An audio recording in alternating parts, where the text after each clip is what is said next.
Wherever you are,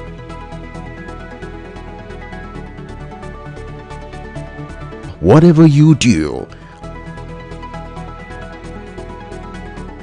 Ibrandtv got you covered with the latest news. On Ibrand News Now. It's about making history. Top-notch news analysis. Who knows how many of them that we have in governance? Insightful breakfast show. Welcome to another interesting edition of Ibrand Daybreak. Business trends. Hello and welcome to Business 24. Entertainment gist. Hello and welcome to the BTS. Sport review. This is the arena. Fashion tips. This is brands and fashion on Ibrandtv. And a lot more. Keep watching Ibrandtv as we make your day worthwhile with quality TV broadcast. Ibrandtv. Business first.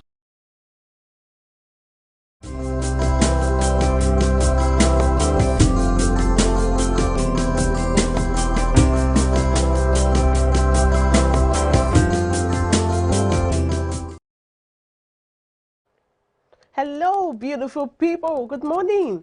It's a beautiful Wednesday morning, and it's so much pleasure. It's our pleasure to be right here on the show this beautiful morning to bring you up to speed with what's happening all around the world on your favorite breakfast show on television. Thank you so much for joining us. My name is Margaret Opera, and trust me, today is going to be an amazing time because we have interesting lineup of events for you for your viewing pleasure this morning. I'm not going to be doing all of this alone because, like they say, one to chase 1,000 and two will not chase 2,000 but 10,000. So we are here to chase 10,000 this morning. Chase them to where? Chase them to their promised land. I think. Perpetual, good morning. Good morning. How are you this morning? Very well, thank you. It's obvious. You're looking so radiant. Thank you too. Perpetual, how are you? Very well, thank you. Well, wonderful morning to you from my end. How are you? I hope you had a restful night. My name is Perpetua Fasami Peter, and it's a pleasure to welcome you to Ibrand Daybreak this beautiful Wednesday morning. And yes, you know what to expect. Well, we'll have the news update where we bring you up to speed with what's happening in Nigeria, around the world, and in the world of business. And apart from that, we'll also bring you the newspaper headlines, and then we'll move on to the discussion for the day. That's the segments I know you like. Oh, you don't? You do. Beautiful. That's the beautiful conversation that we're going to be having. And after that, we'll have the sports updates and some other amazing things lined up for your listening pleasure and for your entertainment. Yes, I said that. How do you do? Oh, well, Perpetual, I really feel so good. Aside the fact that I had to face a lot of traffic while I was coming, and it's been recurring. I'm wondering what exactly the problem is, and I'm tempted to say that those who even take public transportations would maybe the commercial motorcycles. I think it's what works while you're in Lagos State. Well, I think it's about timing. It's about when you know your mode of transportation, then you try to adapt so it works very well for you. So if you used to leave the house maybe at a particular time, you may want to work on that, and you know, something has to give for everything. Well, something has to give. Lagos traffic is inevitable. You might fly the same routes in 30 minutes and come back in 10 minutes and it's blocked, and you're wondering what just happened. And in front, trust me, nothing is happening in front. Oh, well, that's Park it. your car on the road and mount your bike. All right, we've got a very short time, but now when we come back, we'll bring you the news update this morning. Please do stay with us.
And now it's time for the news updates segment. In the first story here says President Muhammadu Buhari has challenged Nigerians to exercise a little patience as the growing food population, or rather production in the country, especially expansion in rice farming, will eventually bring down prices of food, making it more affordable for all.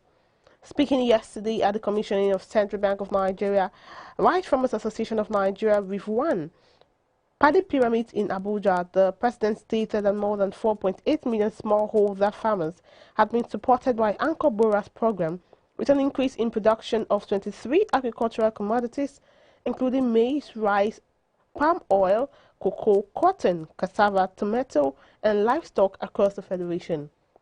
He said, today, rice production in Nigeria has increased to over 7.5 million metric tons annually. Buhari explained that the large margins in the business of rice had also encouraged more people to invest in agribusiness.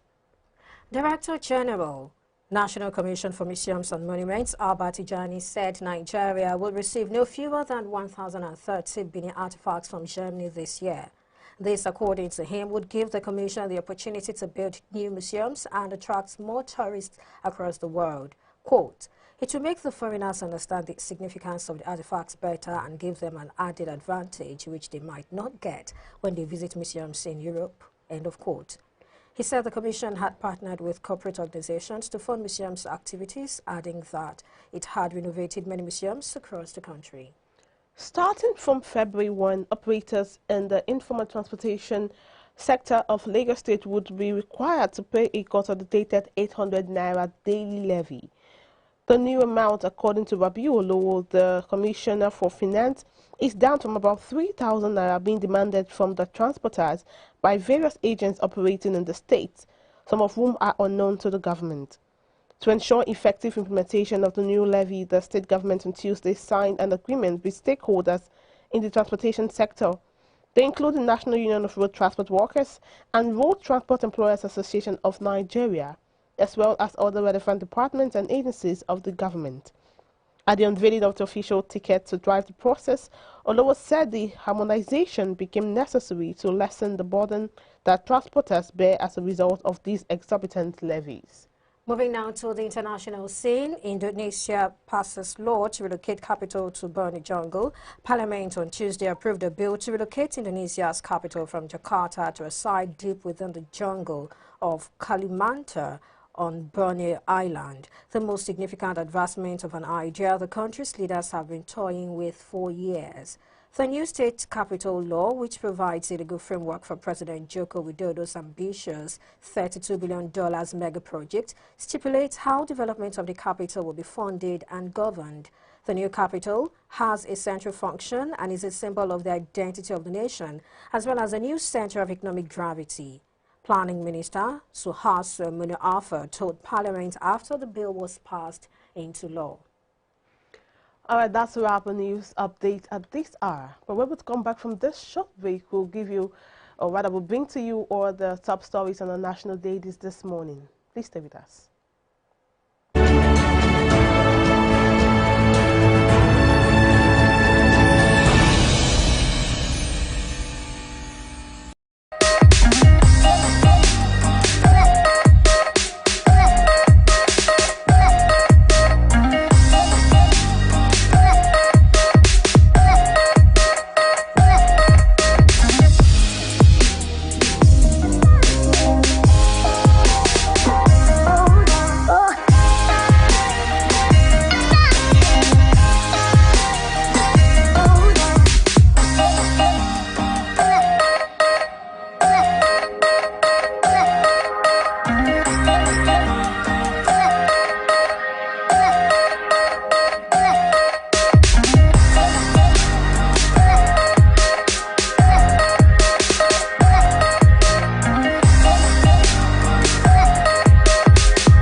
Powerful looks command respect, they say.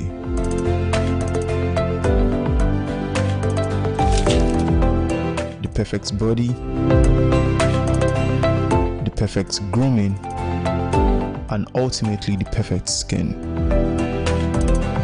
Looks, style, and grooming makes the ultimate man.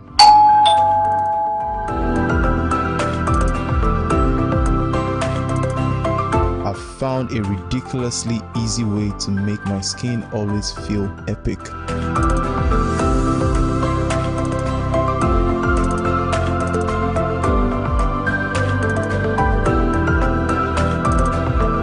My name is Neo. I found Ibrandtv, and now my skin finally makes sense.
All right, now it's time to review some top stories on our national dailies this morning.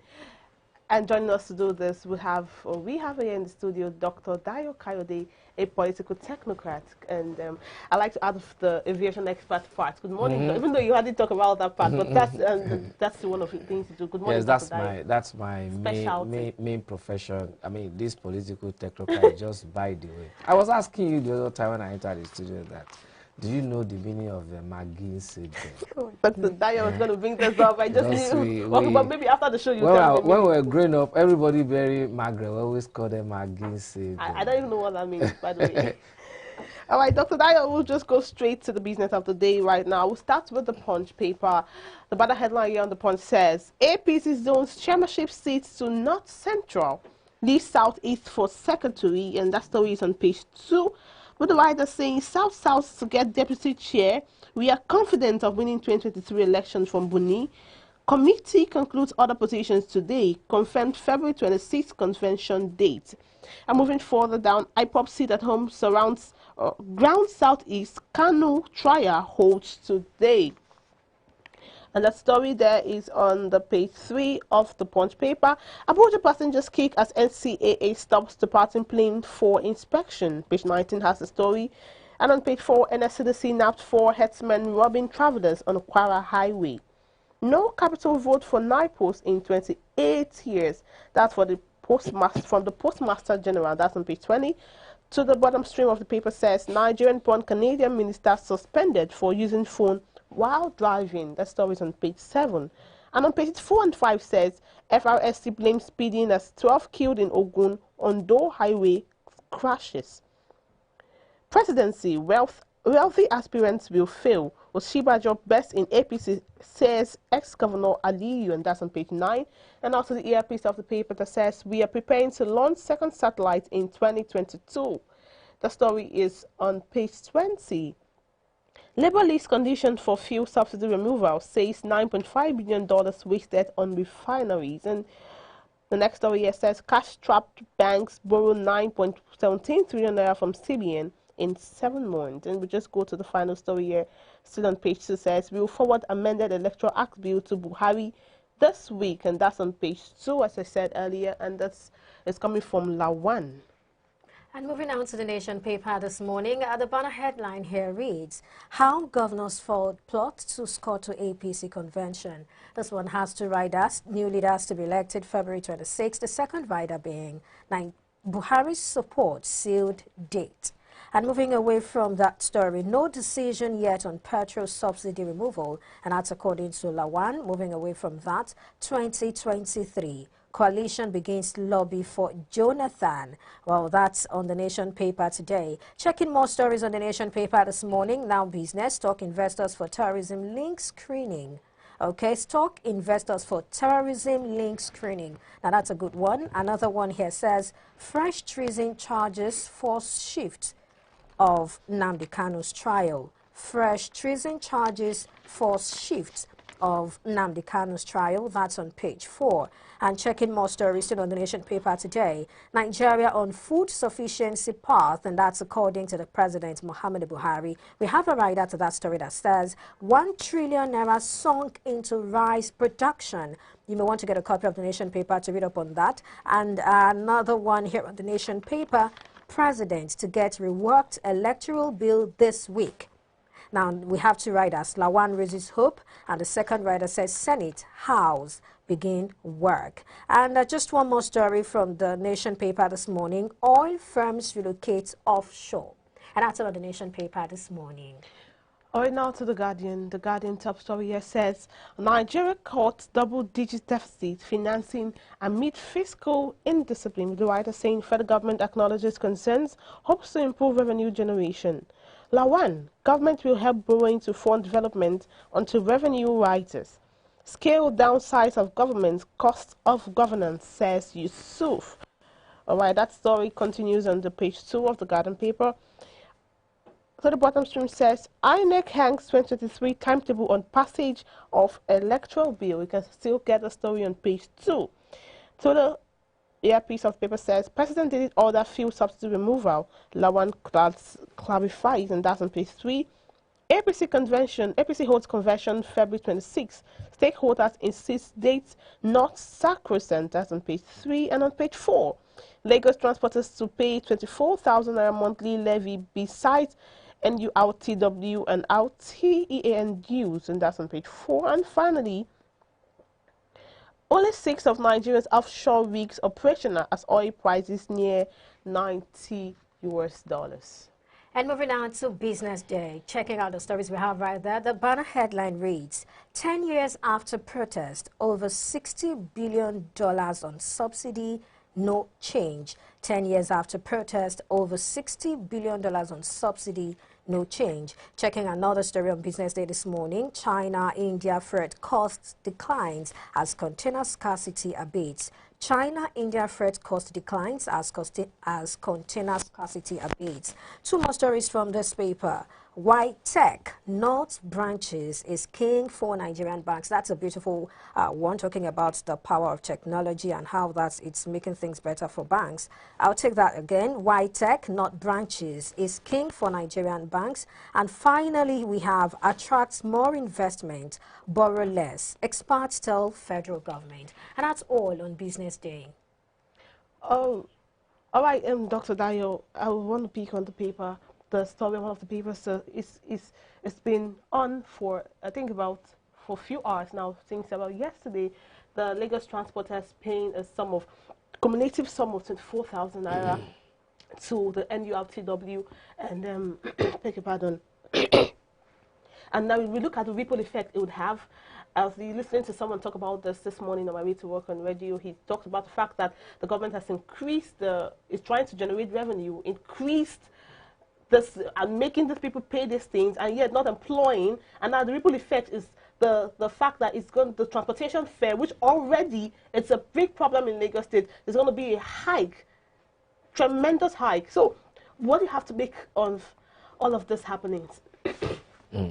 Yes, before that, I could see one particular picture that is very, very open in the papers today as regards displaying of bags of rice. Yeah. I hope it's not like that of a Bikule Amosun when he invited Central Bank to Ogun State then and said they want to showcase the rice that they are growing in Ogun State, and then he put up a pyramid of planks and then paste some rice on it. You know, I hope it's not that. I hope it's not that. And the federal government should just let that rice go down to the people instead of displaying it. People are hungry. A lot of people are on the street, being, suffering. I think the essence of that was just to let us know that the Anchor Borrowers program is successful. We don't need it. For us to know it's successful, we need to see it on our tables. And we need to see it displayed first, and after display, then they give it to the people. We don't do that. We don't need it. All right, so let's move now, on. you see, back to that question you asked. Yes, for a while, some of us who are experts in transportation planning and administration have been talking as regards this loophole in economy. Not even only Lagos State. Lagos State, Oyo State, that's Ibadan, Abuja, Port Harcourt, Kano, Kaduna, Jos, all those areas that we have big metropolitan cities, that there are a lot of money in transportation that you have not been able to tap. There was a time again on the social media, it went viral then, how much money goes to those that collect money on the road. Yes. I don't want to mention any name now. That's fine. Do you understand? Billions of naira every month. Now make that one in a year, times 4 years of the lifespan of an administration. You can see how much money that will have come into the covers of the government, and then how much money they will be having to improve on especially road infrastructure in the state. So what do you advise? So as they are doing this now, it is good. It is very, very good. But mark you, this morning again, who is going to be collecting it? Exactly the question. And because when I went through the speech of the Transport Commissioner for Lagos State on this issue yesterday, I was looking, who is going to be collecting this money? Is somebody going to be collecting on behalf of government? If someone is collecting on behalf of government, is it not a way to enrich somebody again? Towards only God knows. So this thing needs to be properly conceptualized before government will be able to see the effect of it, and before the thing can also translate into development of especially road infrastructure in Lagos State. Okay, I think you're done. You're okay with that. That's okay. Just before we move on, let's talk about the APC now concluding that the convention would hold on the 26th of February. What's your reaction to that? To also the rider. There was a rider when you were riding. Some leaders also said it's not sacrosanct. That date is not sacrosanct. Who among them is having Buhari's support? Is Buhari APC? No, it's just a single individual. Even though he's the leader of the party, but he has just one voice. When he says something, others need to support. But if only APC can get their acts together to have their convention, it will be good for them. But it's also so unfortunate. APC is made up of strange fellows with their different idiosyncrasies. So not until when every one of them is ready to drop their toga of idiosyncrasies, I don't think they can get ahead. All right, thank you so much for sharing your thoughts on this, Dr. Dayo. We'll come back to you for the main discussion of the day. All right, that was Dr. Dayo Kayode, political technocrat, making sense of this conversation. So before we go on to the main topic of the day, we'd like you to see a package report on the Electoral Act Amendment Bill. Please take a listen. President of the Senate, Ahmed Lawal, said the Senate postponed discussion on the consideration of the response to President Muhammadu Buhari on the Electoral Act Amendment Bill in December last year to enable the chamber to consult with its counterparts in the House of Representatives and their constituents respectively. Distinguished colleagues, the Senate postponed discussions on the consideration of response of Mr. President on the Electoral Act 2010 Amendment Bill to enable us to consult with our counterparts in the House of Representatives and also consult our constituents. Like we all know, the Senate and indeed the National Assembly worked so hard on the bill. Having consulted, the Senate will expeditiously look into the issue. Mr. Lawal said the Senate must continue to prioritize the security and welfare of citizens as enshrined in the Constitution, while urging Nigerians not to despair as a result of security challenges confronting the nation. Distinguished colleagues, the security situation in our country is still there. We must remain focused and determined to work with the executive arm of government and also continue to support our armed forces and security agencies. We must continue to prioritize the security and welfare of our citizens as enshrined in our Constitution. I urge us not to be discouraged by the situation. We should make this year as the year for the final securing of our nation from the numerous security challenges. I, Boji Warrior, reporting for Ibrandtv News.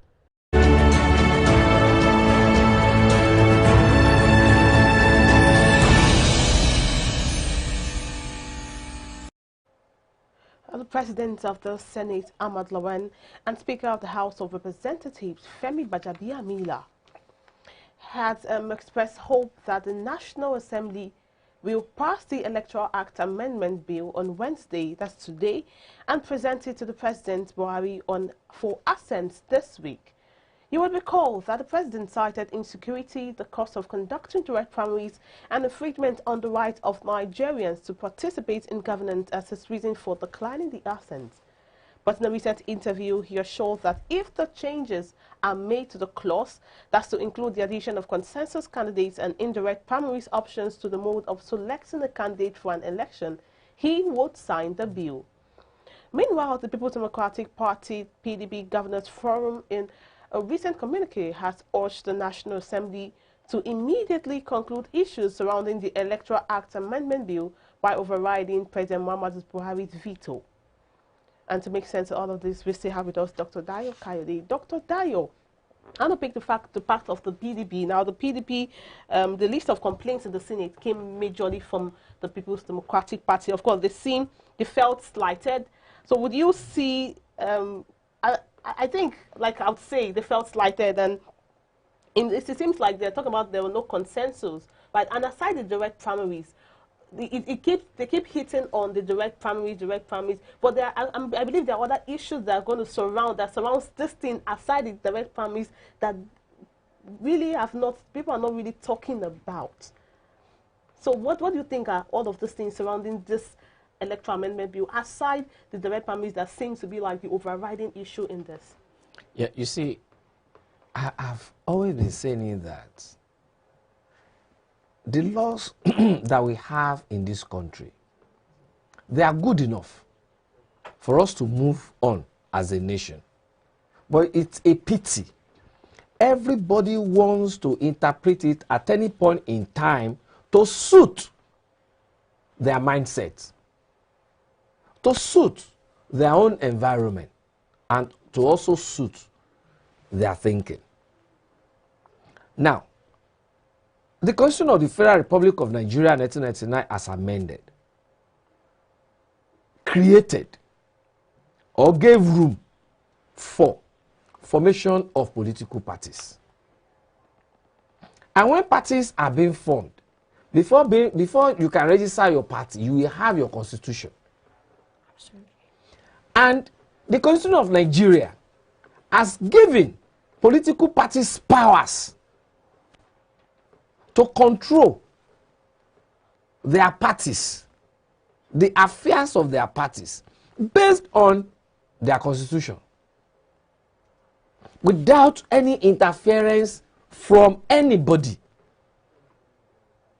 And that is why they have National Working Committee, NWC, Okay, now that I believe the lawmakers, they are also members of these parties, and they are aware that their parties have constitutions that they go by. Don't you think there is a reason why the members of the National Assembly are really interested in having direct primaries? Maybe there's something they're trying to address in the various parties. And that is why I said initially that our laws in this country are good enough for us to progress. But individuals or group of people, they always interpret it to suit their own purpose.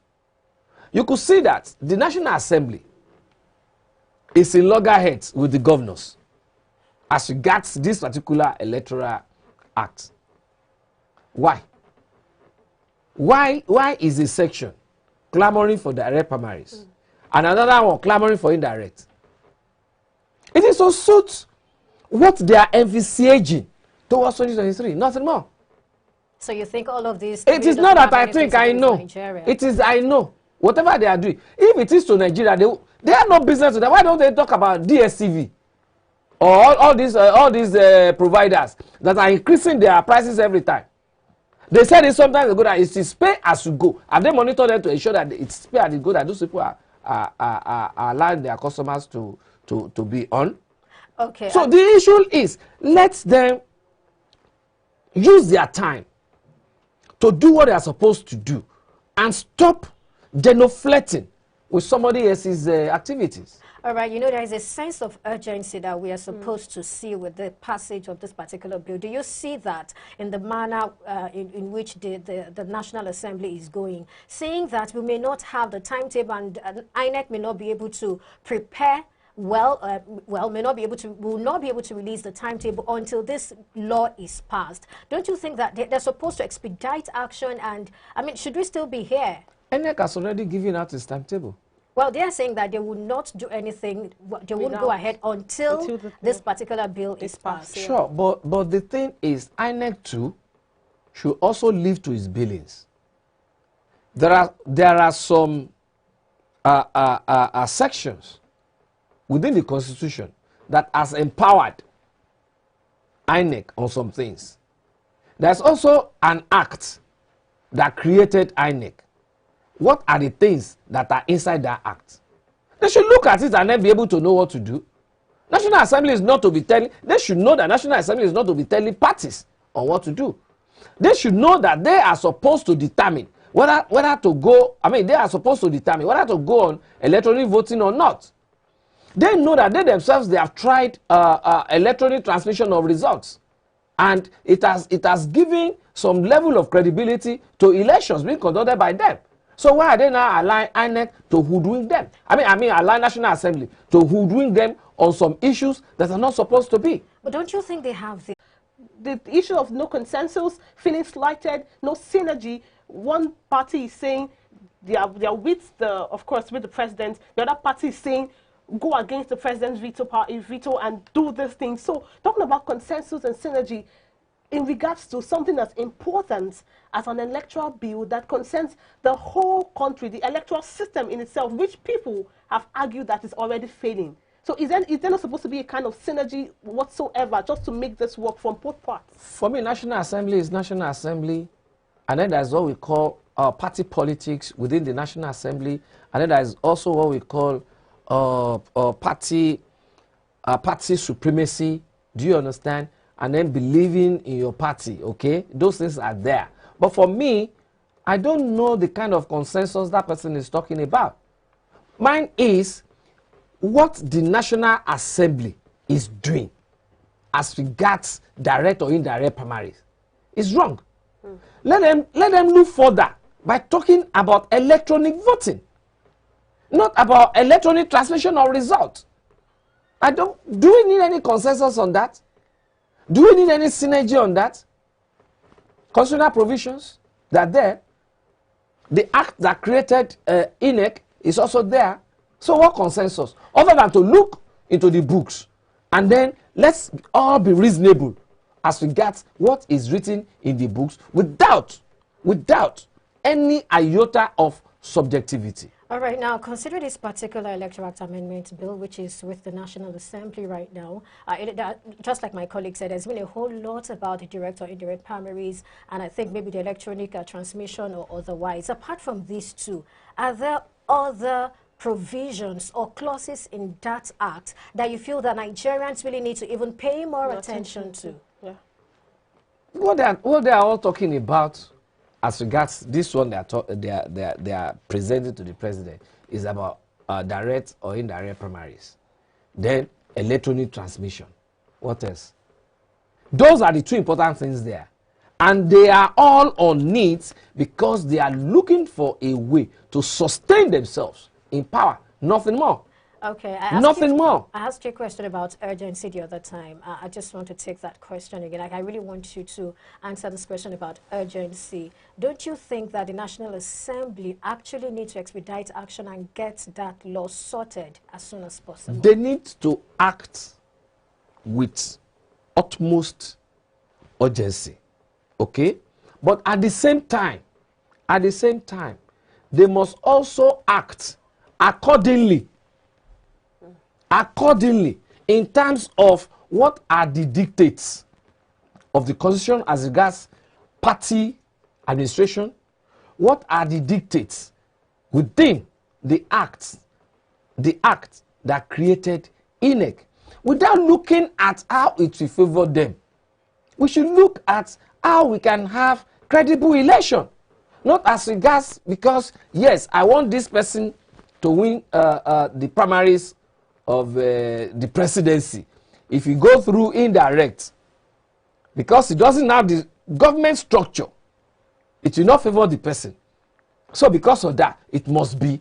But because we cannot force it, then let us go through our own constituency, which is National Assembly. And then I say, okay, look, because we are also in charge of the party within the state, yes, we want government machinery to dictate who becomes the choice of the party.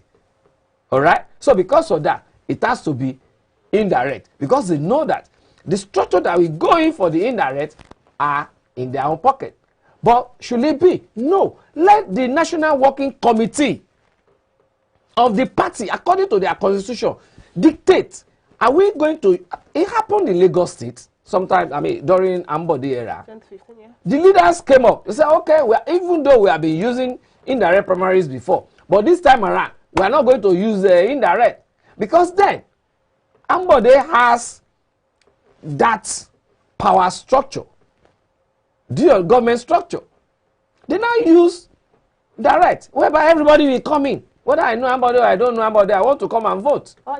So the issue is, it is all about party politics. So let us leave party politics for the political parties. You mentioned earlier in your conversations, you talked about the fact that the electoral amendment bill should rather focus on electronic transmission of results.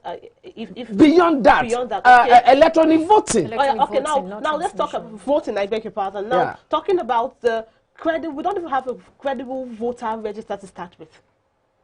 Because in some places you talk about electronic transmission of results or electronic voting, you see that there's no credible voter register because you have conflicting figures here and there. So how, without a credible voter register, talking about electronic voting, can it really work? Should I tell you something? There are two things. Okay. We have credible electoral register. Between you and me, yes, we have it. As opposed to what we see on... We have it, but there is what we call polytricking. Polytricking. That is politics and trick put together now. Then there is also what we call political intrigues. Do you understand? So who is in control of a particular commission? Let me use that word, commission. In any area, will be the one that will dictate what happens. Whereby they will say this machine that they use to detect is not working, and let us quickly. And meanwhile, you see underage voting. So when they have allowed underage voting, how will those people be accredited? It's by saying that thing is not working not now, working, and then they will now go to that paper and whatever. Okay, so Are you with me? Yeah. So that is what we call one, politicking and political intrigue. How do we address that to ensure that we don't hide under certain inefficiencies? Yes, the way we address it is by going beyond television houses and radio houses to participate in grassroots politicking. Not politicking now, grassroots politicking. I was at a meeting with some people till about 9 o'clock yesterday, talking about how we can make the election in my own locality where I reside count. And we are going to do it. Because I have told people I am going now beyond political agitation to political participation. Okay. Political participation does not mean you must contest. It's beyond contesting. It includes you knowing who is going to be your representative within your locality. It includes you having your voter's card and ensure that your vote counts. And what we are planning is, one, during accreditation, we want to see, is it your voter's card you are bringing or a dead person's voter's card? But you know there are people who have like 2, 3 voters cards. That's what I'm saying. We need to be sure. Yes. Dry cleaners limited. Swift dry cleaners limited. Swift dry cleaners limited. Yeah. For clean wash and quick delivery. Yeah. Swift dry cleaners limited. Swift dry cleaners limited. Swift dry cleaners limited. For clean wash and quick delivery.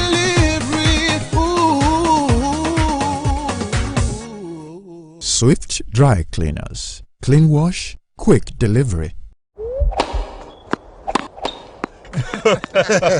Oh boy, winning you was so easy. I just couldn't stand those your powerful shots. That's what happened. Really? Let's go to my place for dinner. This fufu is so nice. It's through unripe plantain flour. True unripe plantain flour is delicious. Yes, true unripe plantain flour is what I serve my husband for swallows. It's easy to prepare, fortified with vitamin A, low in sugar and cholesterol, rich in fiber that helps the heart, builds and strengthens the bone, and his energy level is boosted. Through unripe plantain flour, no additives, 100% natural, a product of Pali Agro Products Nigeria. Through unripe plantain flour, available in all leading stores nationwide.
You're still on to Ibrand Daybreak, and now Samson Oloyede joins us while you're on set to bring us up to speed with what's happening in the world of sports. Good morning, Samson. Good morning. Good morning, Margaret. Good morning. Good to have you on board.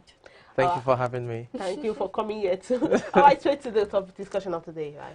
Yeah, well, the big one is the African Cup of Nations, and the biggest news has to be Ghana, exiting the competition, courtesy of a 3-2 defeat to Comoros who are debutants when it comes to the African Cup of Nations. Surprisingly, the Ghanaians lost the match by 3-2, as I said earlier, and it was a dreadful night for them as they lost their captain, Adriayu, to a red card early on in the game, and that just spelled doom until the end. They rallied, though. There were 2 goals down at some point, rallied to level matters, 2 goals apiece, but they considered it, it's a 5th minute, 3rd goal to ensure that they lost the match. Now, it's surprising because in a group that has Gabon, Comoros, and you wouldn't expect Ghana to be at the bottom of the table, but they finished their African Cup of Nations tournament with a solitary point, and they're rooted at the bottom of the table. Comoros, who won yesterday, are not going anywhere in terms of qualification. So it's a great win for Comoros in terms of defeating 4-time champions, the Ghanaians. But in terms of qualification for the round of 16,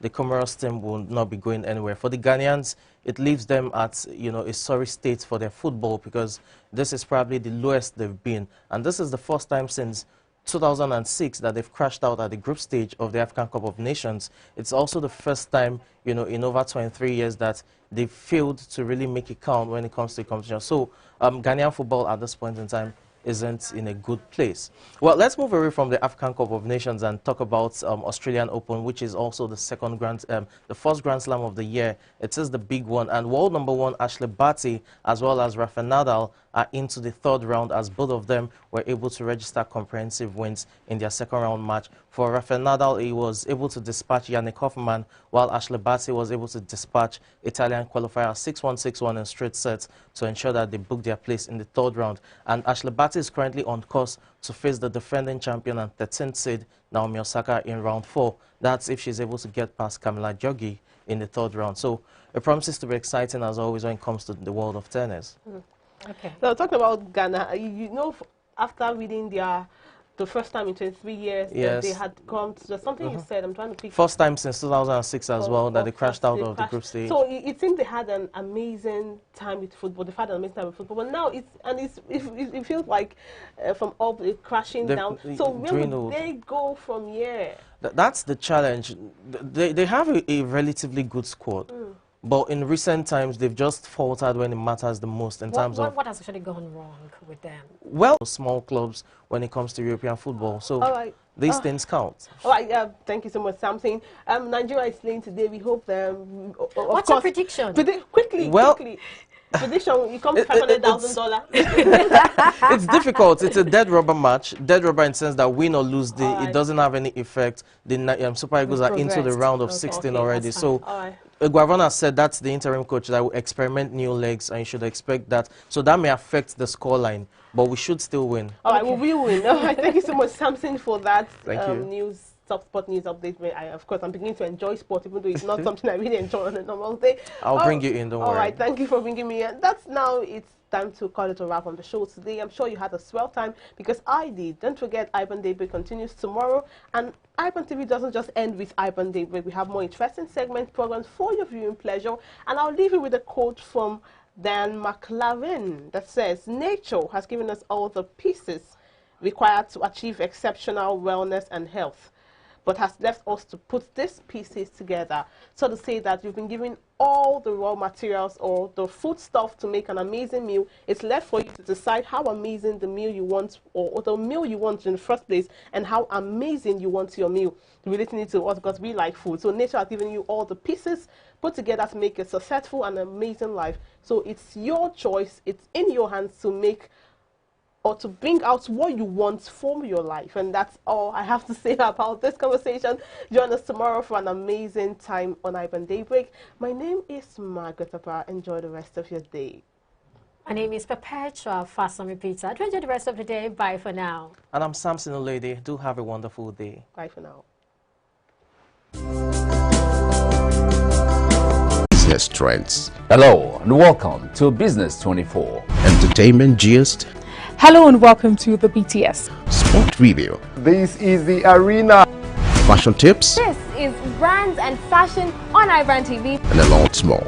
Keep watching Ibrandtv as we make your day worthwhile with quality TV broadcast.